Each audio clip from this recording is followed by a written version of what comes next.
రెండు విధాల రోగాలు. ఒకటి శరీర రోగము, రెండవది ఆత్మీయ రోగం, హృదయ రోగం. శరీర రోగానికి హాస్పిటల్లో చాలా ఉన్నాయి. ఆత్మీయ రోగం ఉంది.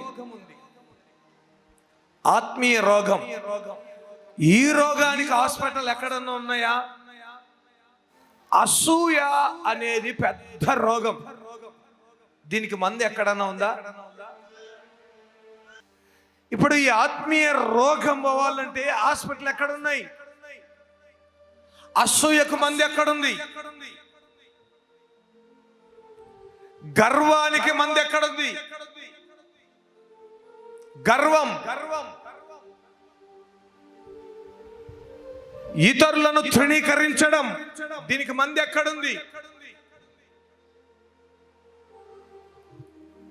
అనుమానం, భార్య మీద అనుమానం, అనుమానాలు, పిల్లల మీద అనుమానం, భర్త మీద అనుమానం.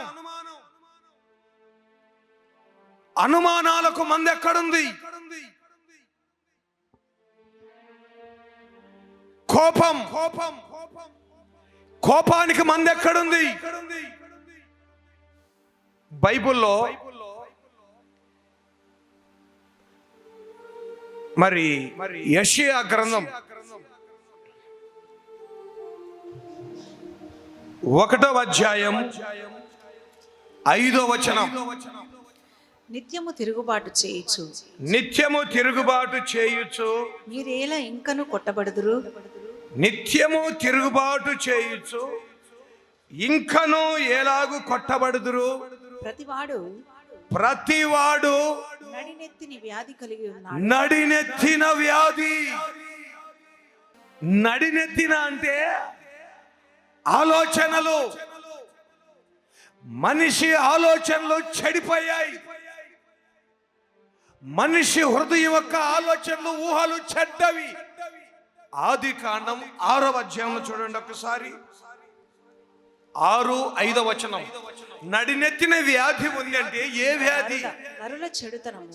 నరుల చెడుతనము భూమి మీద గొప్పదనియు, భూమి మీద గొప్పదనియు, వారి హృదయం యొక్క తలంపులలోని, వారి హృదయం యొక్క తలంపులలోని ఊహ అంతయు, ఊహలు ఎల్లప్పుడు కేవలం చెడ్డదని, చెడ్డవి.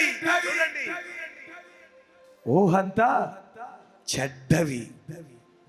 ప్రియ దేవుని బిడ్డలారా, నడినెత్తిన వ్యాధి ఎలాంటి వ్యాధి అంటే ఎల్లప్పుడూ చెడుతనాన్ని ఊహించి ఊహలు, చెడు తలంపులు చెడ్డవి. శరీర రోగాల కంటే డేంజరస్ రోగాలు మనిషి తలలో ఉన్నాయి, మనిషి హృదయంలో ఉన్నాయి. మనిషి హృదయం ఎల్లప్పుడు కేవలం చెడ్డదనియు, అతని ఊహలు, ఆలోచనలు చెడ్డవి. ఇర్మియా గ్రంథం 17:9 చదవండి. హృదయం అన్నిటికంటే మోసకరమైనది, హృదయం అన్నిటికంటే మోసకరమైనది, అది ఘోరమైన వ్యాధి కలది. అది ఘోరమైన వ్యాధి. డబ్బు పిచ్చిలేసి చచ్చిపోతున్నారు, చంపుకుంటున్నారు. గర్వము చేత రాజకీయాలు చేసి ఒకరిని ఒకరు చంపుకొని ప్రాణాలు పోగొట్టుకుంటున్నారు. అధికారం కొరకు, సీట్ల కొరకు, పదవుల కొరకు మానాన్ని అమ్ముకుంటున్నారు. వ్యసనం, వ్యసనం అనేది ఒక వ్యాధి. కులపిచ్చి అనేది ఒక వ్యాధి. కులం కొరకు పొడుచుకొని, కాల్చుకొని, కొట్టుకొని చచ్చిన రోజులు ఉన్నాయి. అదొక వ్యాధి. ప్రియ దేవుని బిడ్డలారా, మానవులారా, మనుషులారా, ప్రతి వానికి నడినెత్తిన వ్యాధి ఉంది. ఆ వ్యాధి తనకు కనపడదు. ఈ వ్యాధికి మందు ఎక్కడా దొరకదు.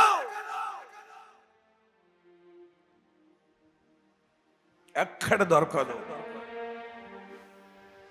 కానీ అందరూ కోరుకునేది ఏంటంటే శరీరానికి రోగం, ఈ పుండు పోతే బాగుంటుంది, ఈ గడ్డ కరిగితే బాగుంటుంది, ఈ గడ్డ కరిగితే బాగుంటుంది అనుకుంటాడు. కానీ హృదయములో ఉన్న గడ్డలు కరగాలి, నడినెత్తిన ఉన్న ఆలోచనలు కరగాలి. చెడు తలంపులు, చెడు ఆలోచనలు ఇవి కరగాలనుకుంటారా? ఏ రోజైనా ప్రభువా నా హృదయానికి పట్టిన రోగము దేవా తీసేయ్, ఈ స్వస్థత కొరకు వచ్చిన వాళ్ళు ఎవరైనా ఉన్నారా? అయ్యా నేను అశ్లీలమైన సినిమాలు చూడకుండా ఉండలేకుండా, అబద్ధాలు చెప్పలేకుండా ఉండలేకుండా, అసూయ పడలేకుండా ఉండలేకుండా, నాకు డబ్బు పిచ్చి ఉంది, కుల పిచ్చి ఉంది, నాకు అనుమానం అనే పిచ్చి ఉంది, నాకు ఈ వ్యాధి ఉంది, ఎప్పుడు భయం భయం భయం భయం భయం. అదొక రోగం, అదొక రోగం. భయం అనేది ఒక రోగం, చింత అనేది ఒక రోగం, వేదన అనేది ఒక రోగం, బాధ అనేది ఒక రోగం. కొంతమంది శరీర కోరికలు తీర్చుకోవడానికి శరీరాన్ని అమ్ముకోవడం ఒక రోగం. భర్త ఉన్నా తృప్తి ఉండదు, భార్య ఉన్నా తృప్తి ఉండదు, అదొక రోగం అంతే. ఏ మనిషిని చూసినా ఆ మనిషితో వెళ్ళాలి, ఆ మనిషితో ఉండాలి, ఏ మనిషి కనపడినా పాపపు ఆలోచనలు, అది ఒక రోగం. ఈ రోగం పోగొట్టుకోవడానికి ఆశపడరండి. మా ప్రేమ అనేది అదొక రోగం. ఎంతమంది యవన బిడ్డలు ప్రేమలో పడిపోయి భవిష్యత్తును పాడు చేసుకుంటున్నారు. ఇక వాడే ఆలోచన, వాడే గుర్తు, తల్లిదండ్రి గుర్తు రాదు. తల్లిదండ్రి కష్టం చేస్తే చదువుకోకుండా ప్రేమనే మోజులు పడి భవిష్యత్తును పాడు చేసుకొని మానసిక రోగులై తల్లిదండ్రుల ఎదురుగానే పిల్లలు ఆత్మహత్యలు చేసుకుంటున్నారు. ప్రేమించిన అమ్మాయి దొరకలేదని, ప్రేమించిన అబ్బాయి దొరకలేదని మానసికమైన రోగం. ప్రియ దేవుని బిడ్డలారా, ప్రతి మనిషి ఉన్న వాటితో తృప్తి లేకుండా అక్రమ సంపాదన, డబ్బు డబ్బు డబ్బు, అది ఒక రోగం.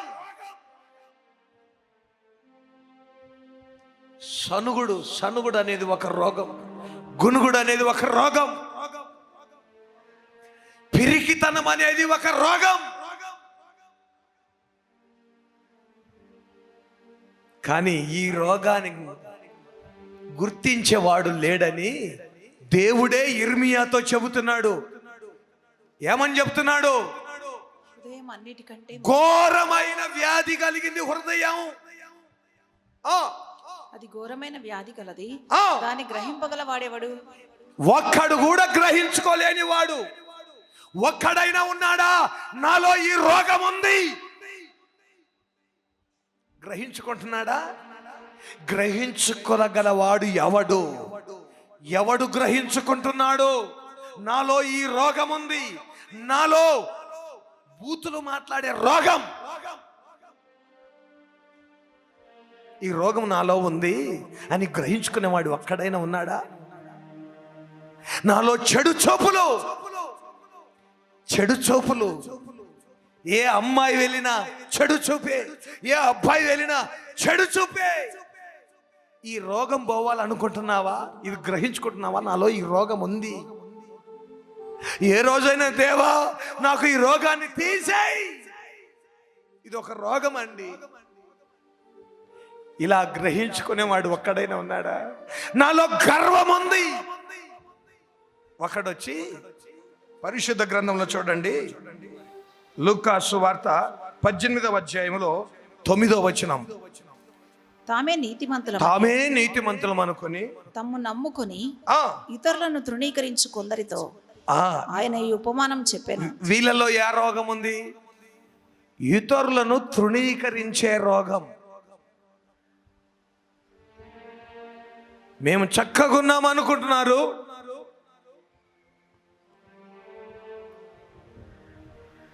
ఈ రోగం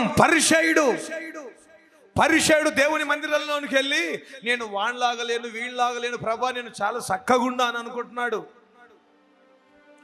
తృణీకరించే రోగం. నువ్వు ఒకరిని తృణీకరిస్తున్నావంటే అది నీలో రోగం ఉంది.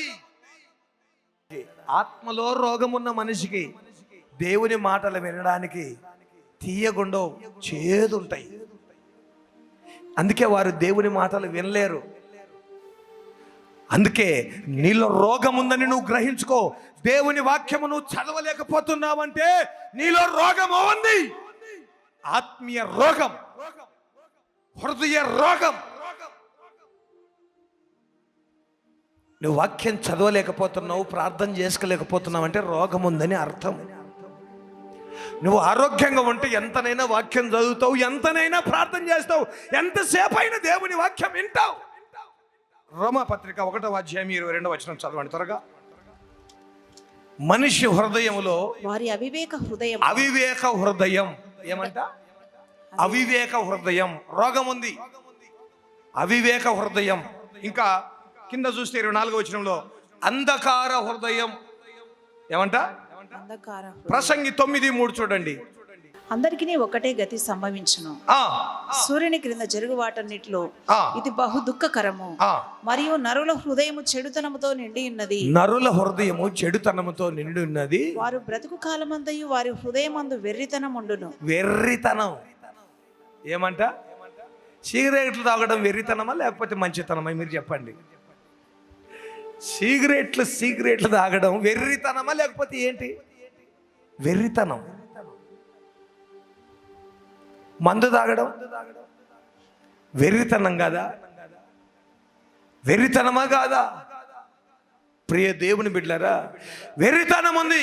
గుండెకు స్పెషలిస్ట్ ఉన్నాడు, చెవికి స్పెషలిస్ట్ ఉన్నాడు, ముక్కుకు స్పెషలిస్ట్ డాక్టర్, స్పెషల్ డాక్టర్ ఉన్నాడు. కానీ హృదయానికి సంబంధించిన, ఆలోచనకు సంబంధించిన డాక్టర్ ఎక్కడా?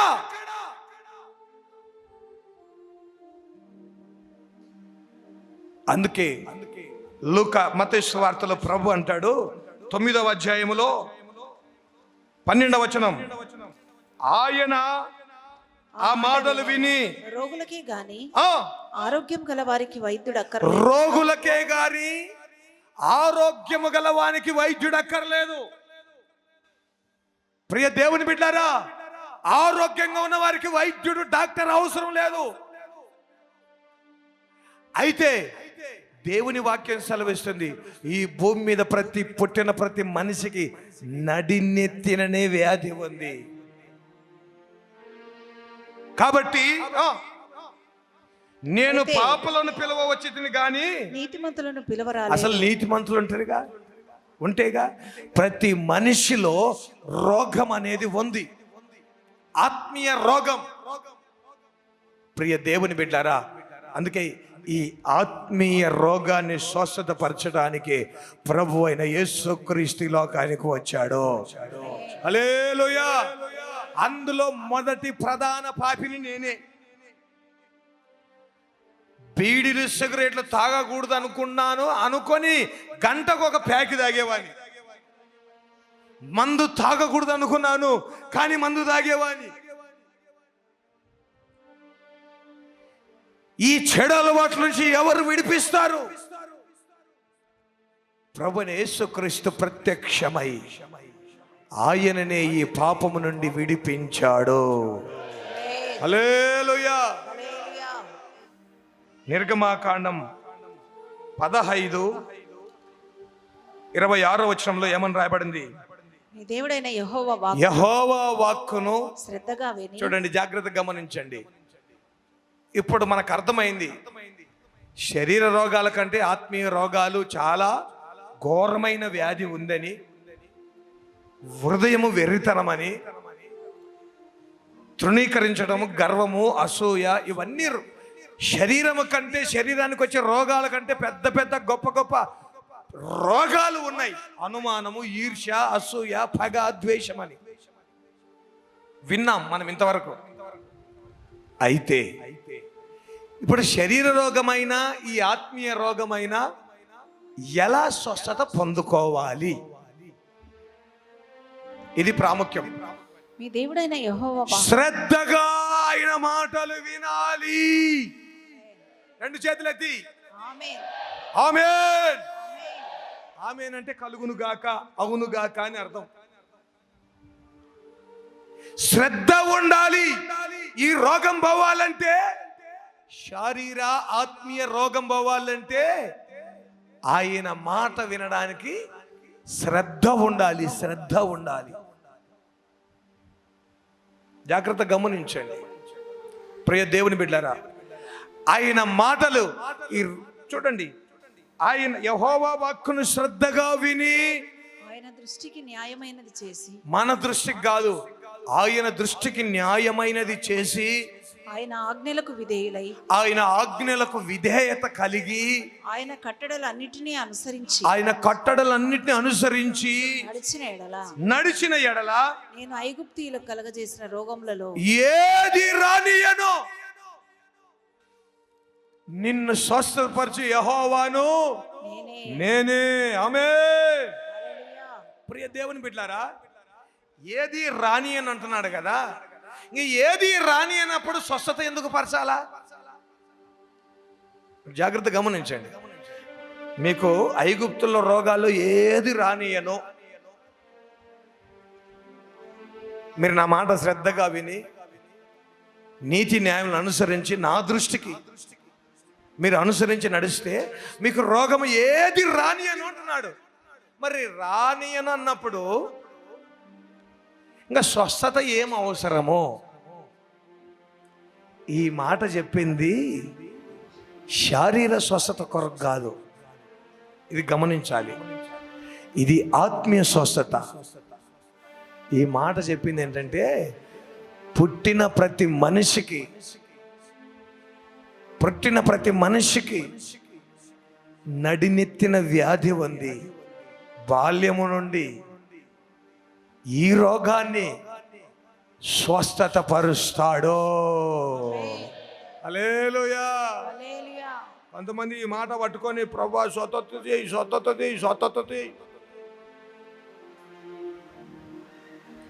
ఆల్రెడీ చెప్పాడు. ఏమని? ఈ శరీర రోగాలన్నీ నువ్వు శ్రద్ధగా ఆయన మాట వింటే, ఆయన దృష్టికి న్యాయమైన చేస్తే, ఆయన ఆజ్ఞలకు విధేయులైతే అసలు రోగమే రానియను. ఒకవేళ వచ్చినా దాంట్లో వైద్యులు ఉన్నారు, దాంట్లో అలోపతి అన్నీ ఉన్నాయి. కానీ ఈ అనుమానము, ఆత్మీయ రోగాలు ఉన్నాయే, దీనిలో ఏ వైద్యుడు లేడు. దీనిని స్వస్థత పరిచేవాడు నేను ఒక్కడనే. బ్రతుకును మార్చగలిగిన శక్తి, జీవితాన్ని మార్చగలిగిన శక్తి, మనసును మార్చగలిగిన శక్తి, ఈ రోగమును స్వస్థత పరిచేది నేను ఒక్కడనే. మనస్సుకు పట్టిన రోగాలను స్వస్థతపరచడానికి ప్రభువైన యేసుక్రీస్తు లోకానికి వచ్చాడో. లంచము పిచ్చి, లంచము తీసుకుందే నిద్ర రాని వాళ్ళు ఉన్నారు. ఇది ఒక పిచ్చి, ఇది రోగం అండి, ఇది రోగం. కొంతమంది భార్యాభర్తలకు పెట్టే వాళ్ళు ఉంటారు, కొంతమంది అత్తలు. పెద్ద రోగం ఇది, వాళ్ళ రోగమే అది, వాళ్ళ రోగమే అది. కొంతమంది కుటుంబాలకు చుచ్చులు పెడుతుంటారు. నిద్ర రాదు, ఇళ్ళ కాడ కడుపును వస్తుంది, వాళ్ళకు కడుపు నొప్పి. వాళ్ళకి ట్యాబ్లెట్ ఏదంటే ఇంటింటికి ఈ ఇంటి విషయాలు, ఆ ఇంటికి ఆ ఇంటి విషయాలు, ఇంటికి చెప్పండి నిద్ర రాదు కొంతమందికి. వాళ్ళకు చెప్తే అప్పుడు కడుపులో ఉన్న బాధ అంతా తగ్గిపోయి హాయిగా నిద్రపోతారు. మళ్ళీ పొద్దునేకి ఎక్కడ ఎవరు దొరుకుతారా, ఆ కుటుంబం దొరుకుతారా? ప్రియ దేవుని బిడ్డలారా, కొంతమందికి రోగాలు ముదిరిపోయాయి. ఇలాంటివి అందుకే ప్రియ దేవుని బిడ్డారా, ప్రత్యేకంగా ఈ రోగాలు ఒకటి పాపము నుండి వస్తాయి. దేని నుంచి? పాపము నుండి వస్తాయి. పాపము నుండి వస్తాయి. పాపము. రెండవ చూస్తే మీరు కావాలంటే కీర్తన 38:3 చూడండి త్వరగా. రోగాలు ఎలా వస్తాయి? ఒకటి శరీరానికి పాపము నుండి వస్తుంది. 38:3 త్వరగా. నీ కోపాగ్ని వలన ఆరోగ్యం నా శరీరంలో విడిచిపోయాను. నా పాపమును బట్టి నా ఎముకలలో స్వస్థ. పాపము వలన రోగాలు. జాగ్రత్త గుర్తుపెట్టుకోండి, నేను 5 విషయాలు. రెండవది వంశ పారంపర్యం వలన వచ్చే రోగాలు ఉన్నాయి. రెండవ రాజుల గ్రంథంలో చూస్తే 5వ అధ్యాయం 27లో వంశ పారంపర్యం. ఇప్పుడు షుగర్ ఉంది, తల్లిదండ్రుల పిల్లలకు కూడా వస్తుంది. టీబీ పిల్లలకు కూడా, తల్లిదండ్రుల నుంచి పిల్లలకు కూడా రావచ్చు. క్యాన్సర్, గుండె నొప్పి కూడా తల్లిదండ్రుల నుంచి పిల్లలకు ఎన్ని తెలిసిన ప్రియ దేవుని బిడ్డరా, తల్లిదండ్రులకు ఉండేటివన్నీ వంశ పారంపర్యం. కుష్ఠరోగం పిల్లలకు వంశ పారంపర్యం. ఒకటి పాపము నుండి వస్తుంది, రెండవది వంశ పారంపర్యం అంటే నీ పెద్దల నుంచి వస్తుంది. కానీ కొందరు దాన్ని చూసి వీళ్ళు ఎంత ఘోరమైన పాపం చేసినారో అనకూడదు. మూడవది దయ్యాల నుండి వస్తుంది. లూకాసు వార్త 13:11లో, లూకాసు వార్త 13:11. 18 ఏండ్ల నుండి బలహీనపరచు దయ్యం పట్టిన ఒక స్త్రీ అచ్చట ఉండెను. ఆమె నడుము వంగిపోయి ఎంత మాత్రము చక్కగా నిలబడలేకుండాను. మూడవది దయ్యాల నుంచి. దేవుని వాక్యం జాగ్రత్త గమనించండి. దయ్యాల నుంచి వస్తాయి. నువ్వు ఏ హాస్పిటల్ అన్న తిరుగు, ఒకవేళ ఏ చెకప్, బ్లడ్ చెకప్ చేయించినా, నువ్వు ఏ స్కానింగ్ చేయించినా ఏం కనపడదు. దాంట్లో దయ్యాలు పెట్టే రోగాలు ఉన్నాయి. దయ్యాలు రోగాలు పెడతాయి. ఈమెకు 14 సంవత్సరాల నుంచి ఏ రోగం అంట? నడుము వంగిపోయి ఎంత మాత్రము చక్కగా నిలబడక. చూడండి, ఎంత మాత్రము చక్కగా నిలబడక ఉండెను. నడుము వంగిపోయి బలహీనపరచు దయ్యం ఏం చేస్తుంది? బలహీనపరుస్తుంది మనిషిని. దయ్యాలు రోగాలు పెడతాయి. దయ్యాలు క్యాన్సర్ రోగాలు కూడా పెడతాయి. దయ్యాలు నడుము వంగిపోయే రోగాలు పెడతాయి. దయ్యాలు ఆత్మహత్యలు చేసుకోవాలని అదొక రోగం, మానసికమైన రోగం. ఏం బతుకు సస్య బాగుంటుంది, ఏం జీవించాలి, ఎవరి కొరకు జీవించాలి, దేని కొరకు జీవించాలా, ఏం బ్రతుకు, ఏం జీవితం. కొన్నిసార్లు నువ్వు చచ్చిపో, ఎవరి కొరకు బతకాలా, ఎంత బతికినా ఈ కాలం ఇంతే, సస్తేనే ఇంక ఈ బాధలు తీరేది అని సైతాన్ని ఏం చేస్తాడంటే సావు అని. కావాలంటే చూడండి ఎక్కడ మార్క్స్ వార్తలో చూస్తే చావునని తరచుగా వారిని నీళ్ళలోనూ అగ్నిలోనూ తీసుకొని పోతుందంట. అయితే ప్రియ దేవుని బిడ్డలారా, మన ప్రభు అయిన యేసుక్రీస్తు ఏం చేశాడు? ఆ నడుము వంగిపోయిన ఆమె మీద చేతులు పెట్టగానే చక్కగా లేచి నిలబడింది. నాలుగవది వాతావరణం నుండి అంటువ్యాధులు, ఈగల ద్వారా, దోమల ద్వారా, సూక్ష్మ జీవుల ద్వారా, వైరస్సుల ద్వారా. ప్రియ దేవుని బిడ్డలారా, వీటన్నిటి ద్వారా రోగాలు వస్తాయి.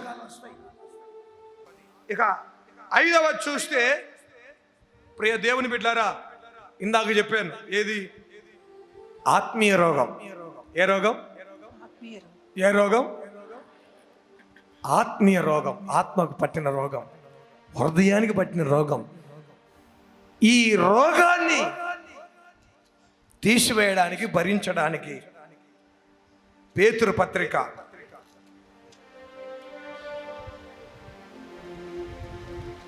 1 మొదటి పేతురు పత్రిక 2వ అధ్యాయము 24వ వచనం. మనము పాపముల విషయమై చనిపోయి మనము పాపముల విషయమై చనిపోయి నీతి విషయమై జీవించినట్లు ఆయన తానే తన శరీరమందు మన పాపములను మ్రాను మీద మోసుకొనెను. ఆయన పొందిన గాయముల చేత మీరు స్వస్థతను అందితిరి. ఆయన పొందిన గాయముల చేత మీకు స్వస్థత పొందుతారు అనుందా, పొందితిరి అనుందా? పొందినారు, పొందినారు. ఈ వాక్యం వింటున్న దేవుని బిడ్డ, నీ కొరకు ఆయన 2000 సంవత్సరాల క్రితమే నీ కొరకు ఆయన వ్యాధిగా గ్రహిస్తుడైపోయాడు. 53 యెషయా గ్రంథం 5వ వచనం.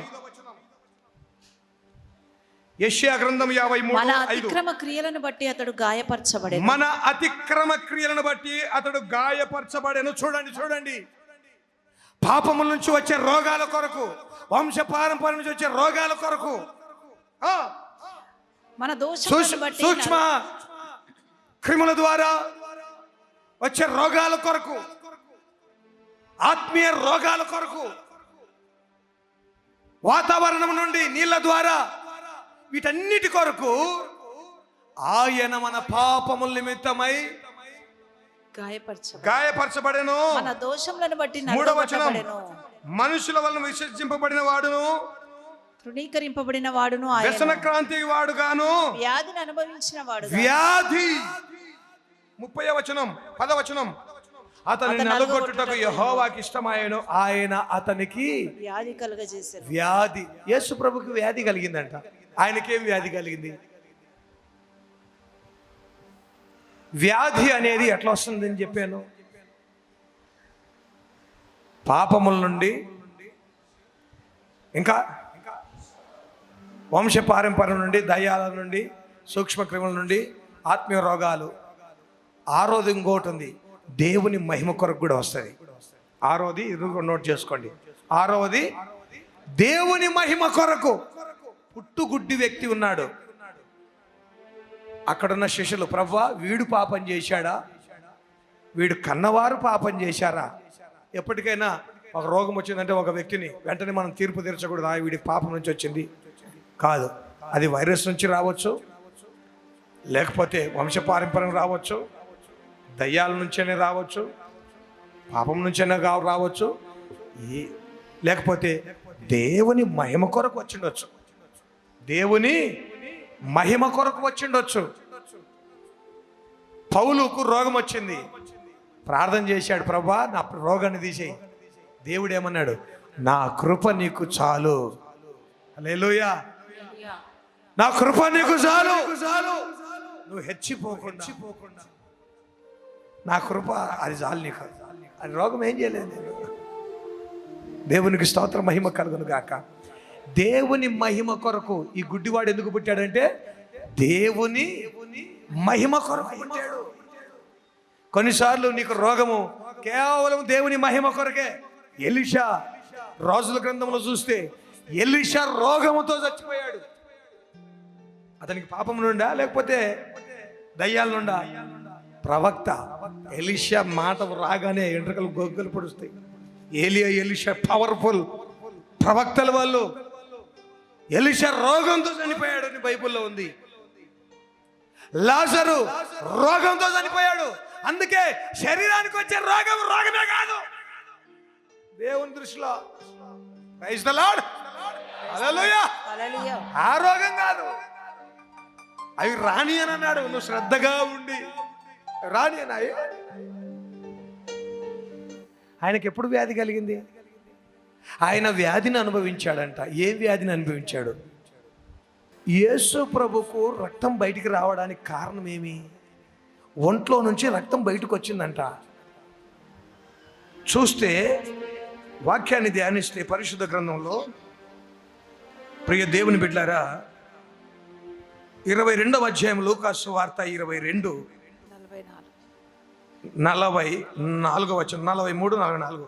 అప్పుడు పరలోకం నుండి ఒక దూత ఆయన కనబడి బలపరిచి ఆయనను బలపరిచెను. ఆయన వేదన పడి మరింత మరింత ఆతురముగా ప్రార్థన చేయి. చూడండి, రేపటి దినం ఆయనను పట్టుకొని ఈడ్చుకొని, ఈ రాత్రి ఈడ్చుకొని పోతారు. ఆయనను పట్టుకుంటారు, పాపల చేతికి అప్పగించబడతాడు. ఆయన వేదన ఏదంటే, తండ్రి నుండి నేను దూరమైపోతానేమనే వేదన. తండ్రి నుండి దూరమైపోతున్న వేదన, లోక పాపములు తాగుతున్నాడు ఆయన, వేదన పడుతున్నాడు. ఆ వేదన పడి మరింత ఆయన ఆలోచన చేసి వేదన పడి ప్రార్థిస్తూ ప్రార్థన చేయగా ఆయన చెమట నేల పడుచున్న గొప్ప రక్త బిందువుల వలె ఆయన. ఆయన ఒంట్లో నుంచి ఏమొచ్చిందంట, నరాలు చిట్లిపోయి, ఆ చెమట కాకుండా చెమటలో నుండి చెమటనే రక్తముగా మారి బయటికి శరీరంలోంచి వస్తుంది. వేదన పడినాడు. మనుషుల యొక్క మానవుల హృదయంలో ఉన్న రోగాన్ని బాగు చేయడానికి ఆయన వ్యాధిగ్రస్తుడుగా అయిపోయాడు.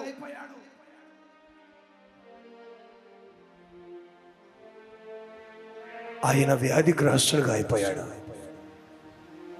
ఇక నువ్వు చింతించాల్సిన పనులే, నువ్వు బాధపడాల్సిన పనులే అదిక.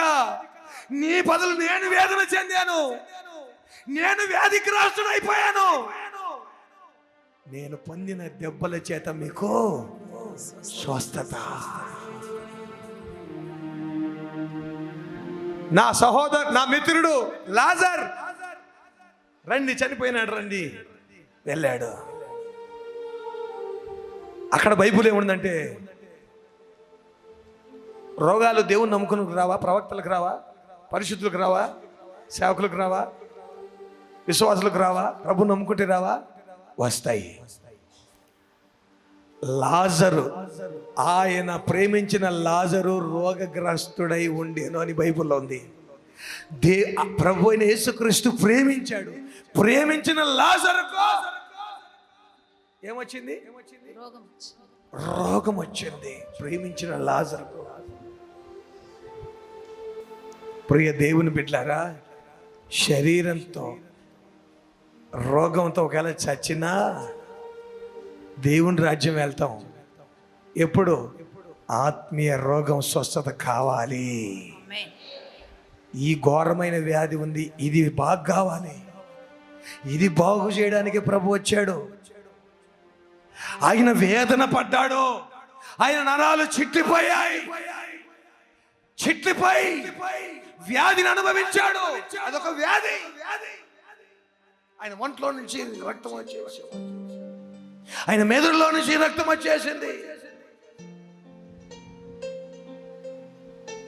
చెమటనే రక్త బిందువులుగా రక్తము మారిపోయింది. శరీరంలో నుంచి చెమట కాదు వచ్చింది, ఆ స్వేద రంధ్రాల్లో నుండి రక్తమై వస్తుంది చెమట. ఆ నరాలు చిట్లిపోయాయి. వేదన వేదన వేదన వేదన వేదన. ఇక నువ్వు వేదన పడాల్సిన పని లేదు బిడ్డ. నీ వేదనలు ఆయన భరించాడు. అందుకే ఆయన పొందిన గాయముల చేత మీకు స్వస్థత.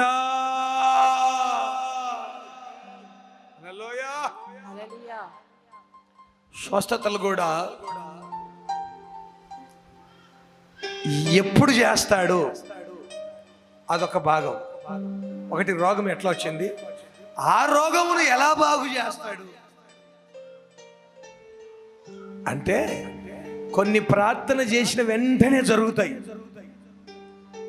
38వ అధ్యాయంలో యెషయా గ్రంథంలో చూస్తే, హిజ్కియా కన్నీరు విడవగా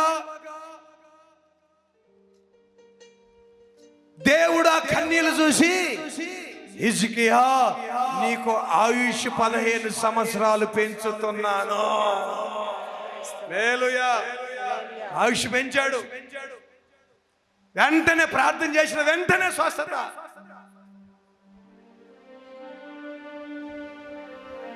ఇంకా కొందరికేమో ప్రార్థన చేస్తూ ఉంటే స్వస్థత కలుగుతుంది. మలాకి గ్రంథం 4వ అధ్యాయం 2వ వచనం ఏమనుంది? నా నామమందు భయభక్తులు గలవారగు మీకు నీతి సూర్యుడు ఉదయించును, అతని రెక్కలు ఆరోగ్యం. మనం కూడా అలాగనే ఆయన రెక్కల కింద ఉంటే సంపూర్ణ ఆరోగ్యం కలుగుతుంది. అంటే ప్రార్థన చేస్తూ ఉంటే. మూడవది, మనం ఎంత ప్రార్థన చేసినా కలగదు, అది మన క్షేమమే. పౌలు గారు కొరింథీ పత్రికలో 2వ కొరింథీ పత్రికలో చూస్తే ఇక్కడ చాలా దినం నుంచి ప్రార్థన చేస్తున్నాడు, ప్రభువా నాకు ఈ రోగం పో, ఈ ముళ్ళు తీసేయి, ఈ ముళ్ళు తీసేయి అంటే పౌలును దేవుడు ఏమన్నాడు, ప్రభు ఏమన్నాడు, నా కృప నీకు చాలు. అది తీసేసిన అనుకో, నువ్వు మాటినావు, ఇది నా మహిమ నిమిత్తం వచ్చింది, నీకు క్షేమం, నా కృప నీకు చాలు. ప్రియ దేవుని బిడ్డలారా, కొన్నిసార్లు ఎంత ప్రార్థన చేసినా అది అనుభవించాల్సిందే. యేసు ప్రభు ప్రార్థన చేస్తున్నాడు, తండ్రి నీ చిత్తమైతే ఈ పాత్ర నా ఎదురండి, పాత్ర తొలగలేదు, వ్యాధిని అనుభవించాల్సిందే, నరాలు చిట్లాల్సిందే, సిలువలో బలి కావాల్సిందే. ఇది ఆయన చిత్తం, ఇది ఆయన చిత్తం. 3 రకాలుగా దేవునికి స్తోత్రం, మహిమ కలుగును గాక. హల్లెలూయా. ఈ విధంగా స్వస్థతలు ఆయా సందర్భాల్లో ప్రభు చేస్తాడు, ఇది గుర్తుపెట్టుకోవాలి. ఆయా సందర్భాల్లో చేస్తాడు, ఇది గుర్తుపెట్టుకోవాలి. అయితే ప్రియ దేవుని బిడ్డలారా, ఆయా సందర్భాల్లో మరి శారీర ఆత్మీయ స్వస్థత చేస్తున్నప్పుడు మనం ఏం చేయాలి? అంత లోపల రోమా 10:17 కాగా వినుట వలన విశ్వాసం కాగా వినుట వలన విశ్వాసము కలుగును. వినుట క్రీస్తును గురించిన మాట. దేవునికి స్తోత్రం, మహిమ కలుగును గాక. ఏం వినాలి? ఏం వినాలి? క్రీస్తు మాటలు. యేసు ప్రభు ఎప్పుడైనా మీరు బైబిల్లో చూడండి, ఎక్కడైనా కుమారి కుమారి నీకు స్వస్థత కలుగును గాక, నీ విశ్వాసమే నీకు స్వస్థత పరిచింది. కుమారి కుమారుడా నీ విశ్వాసమే నిన్ను స్వస్థత కలిగించింది అని ప్రభు చెప్పాడు, పలుసార్లు చెప్పాడు బైబిల్లో. 12 ఏళ్ల నుంచి రక్తస్రావం కలిగిన స్త్రీ ప్రభువు దగ్గరికి ఎలా వచ్చింది? మార్కు సువార్త 5వ అధ్యాయం చూస్తే 25, 26, 27 చదవండి. 12 ఏళ్ల నుండి రక్తస్రావం కలిగిన ఒక స్త్రీ ఉండెను. ఆమె అనేక వైద్యులు ఎన్నో తిప్పలు పడి తనకు కలిగినదంతయు వ్యయము చేసుకొని ఎంత మాత్రం ప్రయోజనం లేక మరింత సంకటపడి ఆమె యేసును గూర్చి విని చూడండి, వినుట వలన ఈమెకేమొచ్చింది? విశ్వాసం వచ్చింది. అప్పుడు యేసు ప్రభు ఏమన్నాడు 34వ వచనంలో? అందుకు ఆయన కుమారి విశ్వాసము నేను స్వస్థపరచెను. నీ విశ్వాసమే. అమ్మా నీకు విశ్వాసం రావాలి, స్వస్థత కలగాలంటే.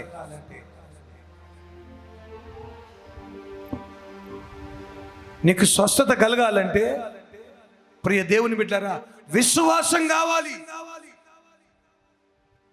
ఈ విశ్వాసం అనేది ఎట్లా వస్తుంది? ఈమెకి విశ్వాసం ఎట్లా వచ్చింది? 12 ఏళ్ల రోగం నుండి వచ్చిన ఆమెకు, రక్తస్రావం ఉన్న ఆమెకు యేసయ్య గురించి వినింది. ఫస్ట్ ఎప్పుడు ఎలా చేసేదే అది ఆయనకు తెలుసు. కానీ మనం దానికంటే ముందు ఏం చేయాలి అంటే ఆయన గురించి మనం వినాలి. వినట ద్వారా మనకేం కలుగుతుంది? విశ్వాసం.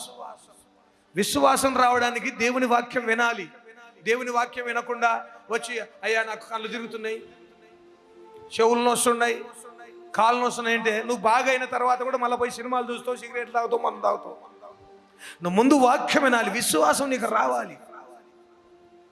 రెండవ దినవృత్తాంత గ్రంథములు 7:14 ఆయన మందిరానికి రావాలి. Praise the Lord. ఆయన మందిరానికి రావాలి. చదవండి అక్కడ 7:14. నా పేరు పెట్టబడిన నా జనులు తమ్ము తాము తగ్గించుకుని ప్రార్థన చేసి నన్ను వెదికి తమ చెడు మార్గంలో విడిచిన ఎడల ఆకాశం నుండి నేను వారి ప్రార్థనను విని వారి పాపమును క్షమించి వారి దేశమును స్వస్థపరచుదు. ఈ స్థలమందు చేయి ప్రార్థన మీద నా కనుదృష్టి నిలుచును. ఈ స్థలమందు చేయి ప్రార్థన మీద నా కనుదృష్టి నిలుచును. నా చెవులు దానిని ఆలకించును. నా పేరు ఈ మందిరమునకు నిత్యముగా ఉండునట్లు నేను దాన్ని కోరుకొని పరిశుద్ధపరచుదును. నువ్వు మందిరానికి వస్తే ఆయన దృష్టి మందిరములో ఉందంట. నువ్వు మందిరానికి వస్తే రావాలంట. మందిరానికి వచ్చి ఏం చేయాలా? ప్రార్థన చేసి నిన్ను నువ్వు తగ్గించుకొని చెడు మార్గములను విడిచి చెడు మార్గములు విడిచిపెట్టి, నువ్వు సిగరెట్ తాగుంటే నాకు స్వస్థత కావాలా, మందు తాగుకుంటే నాకు కడుపు నొప్పి తగ్గాల అంటే కుదురుతుందా? ప్రియ దేవుని బిడ్డరా, ఆయన మందిరానికి వచ్చి ఏం చేయాలా? తగ్గించుకొని చెడు మార్గం విడిచిపెట్టి ప్రార్థన చేసి పాపములు ఒప్పుకుంటే ఆయన క్షమించి, ముందు ఏం జరుగుతుంది? క్షమాపణ కలగాల నీ పాపాలకు.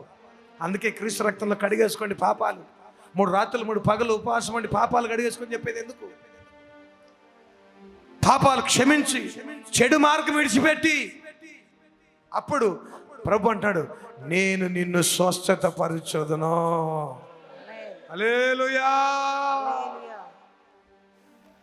3వ చూస్తే, 1 ఆయన మాట వినాలా, 2వది ఆయన మందిరానికి నడవాలా, 3వది యెషయా గ్రంథం 58 7-8 వచనాలు, నీ ఆహారం ఆకలిగొన్న వారికి పై పెట్టుటయు, నుంచి 6 నుంచి చూస్తే దుర్మార్గులు కట్టిన కట్లను విప్పుటయు, కాడిమాను మోకులు తీయుటయు, తీయుటయు, బాధింపబడిన వారిని విడిపించుటయు, ప్రతి కాడిని విరగొట్టుటయు విరగొట్టుటయు, నేను ఏర్పరచుకుని నా ఉపవాసము కదా, నీ ఆహారం ఆకలి కొనిన వారికి పెట్టుటయు, నీ రక్త సంబంధికి ముఖము తప్పింపకుంటయు, దిక్కుమాలిన బీదలను నీ ఇంట దిక్కుమాలిన చేర్చుకొనుటయు, బీదలను నీ ఇంట చేర్చుకొనుటయు, వస్త్రహీనుడు నీకు కనబడినప్పుడు వారికి వస్త్రములు ఇచ్చుటయు, ఇదే కదా నాకు ఇష్టమైన ఆ ఉపవాసం. లాగును నువ్వు చేసిన ఎడలా నీ వెలుగు వేకువ చుక్క వలె ఉదయించును, నీకు స్వస్థత శీఘ్రముగా లభించును.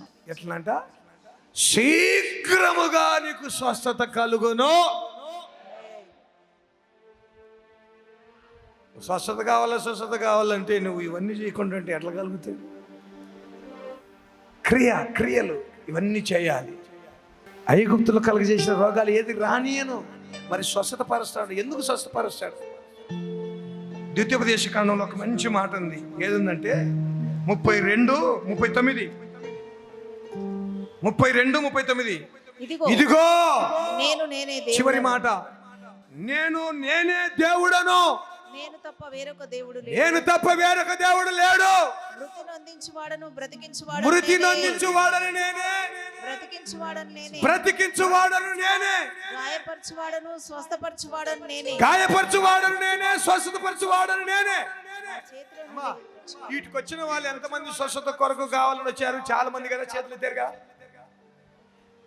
స్వస్థతపరచువాడు నేనే అన్నందుకు ఆయన కాడికి వచ్చారు. నేను గాయపరచువాడను దానిపైన ఉంది. మీరు ఎప్పుడైనా నన్ను గాయపరచును అయినా అని వచ్చినారా?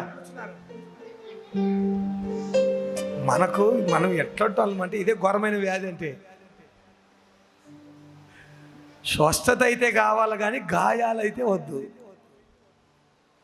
గాయపరచువాడను నేనే, స్వస్థతపరచువాడను, మృతి నొందించువాడను నేనే, బ్రతికించువాడను. బ్రతికించమని కోరతాం కానీ మృతి నొందించమని కోరతామా? మరి మృతి నొందించందే మనం తిరిగి లేవంగా. బ్రతకాలనే ఆశ. గాయాలైతే వద్దు, స్వస్థత మాత్రం కావాలి. ఇప్పుడేగా గేట్ దాటి లోపల అడుగుదామా, ప్రభా నన్ను గాయపరచయ్యా అడుగుతారా?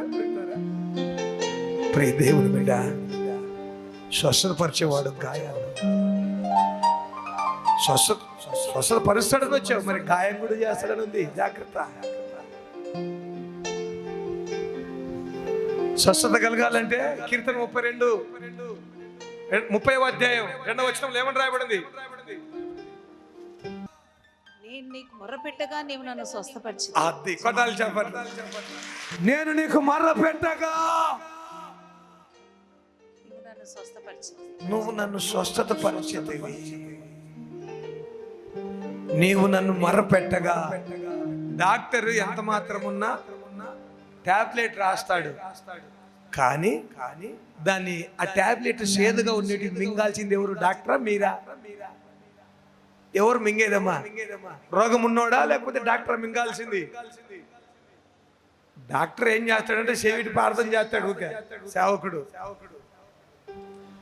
కానీ కానీ ఆ మొర పెట్టడం, చెడుతనం విడిచిపెట్టడం, మొర పెట్టడం, తగ్గించుకోవటం, ఇదిగో యెషయా గ్రంథం 58లో చెప్పబడిన ప్రకారం చేస్తే ఇవన్నీ చేయాలా, అప్పుడు నీకు శీఘ్రము